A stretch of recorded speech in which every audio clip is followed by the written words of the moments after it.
మీ TV news జంగిలి Veeranna Medak నియోజకవర్గం రాజకీయాలు శాశ్వతం కాదు, ప్రజలు శాశ్వతం, నీళ్లు శాశ్వతమని కేసీఆర్ అన్నారు. మల్లన్న సాగర్ కట్టేటప్పుడు భూసేకరణకు ఎంతో ఇబ్బంది అవుతుందని నేనంటే హైదరాబాద్ కి జీవనాడిలా మల్లన్న సాగర్ అవుద్ది. ఇప్పుడు కొందరు ఇబ్బంది పడతారేమో, కానీ లక్షల మందికి మేలు జరుగుద్దని కేసీఆర్ అన్నారు. కాళేశ్వరం కూలిపోయిందని అబద్ధాలు వాడుతున్న రేవంత్ ఇప్పుడు మల్లన్న సాగర్ నుండి 20 టీఎంసీల నీళ్లు హైదరాబాద్ కు తీసుకురావడానికి టెండర్లను పిలుస్తున్నాడు.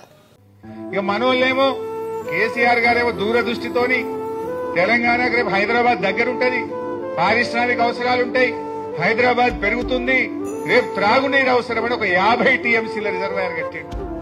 నిజానికి నేను ఆ జిల్లా మంత్రిని, నేను 1-2 సార్లు మాట్లాడినా, సార్ ల్యాండ్ ఎక్విజిషన్ బాగా ఇబ్బంది అవుతుంది, రైతులతో ప్రెజర్ వస్తుందంటే వారు ఒక మాట అన్నారు, హరీష్ కొద్దిమంది కుటుంబాలు నష్టపోతాయేమో, ఇప్పుడు కొద్దిగా కష్టమైతదేమో, కానీ రేపటి లక్షల వేల కుటుంబాలు బతుకుతాయి, రేపటి తెలంగాణకు ఇది జీవధార అవుతుంది, మల్ల గట్టలేము, కష్టమైనా సరే రేపు మనం రాజకీయాలు శాశ్వతం కాదు, ప్రజలు శాశ్వతం, నీళ్లు శాశ్వతం, ఇది హైదరాబాద్ దగ్గరగా ఉంది, 50 టీఎంసీల రిజర్వాయర్ కట్టాలని చెప్పి పట్టుబట్టి ఆయన గారు ఆ రిజర్వాయర్ ని కట్టించారు. ఇలా అదే వరమైంది కదా. ఇవాళ రేవంత్ రెడ్డి ఇంతగానే ఏమెగురుతుండు, కాళేశ్వరం కూలిందని ఒక దిక్కు అంటాడు, మల్లన్న సాగర్ నుంచి హైదరాబాద్ కు 20 టీఎంసీల నీళ్లు తెస్తా అని 6,000 కోట్లతో టెండర్లు పిలిచిండు.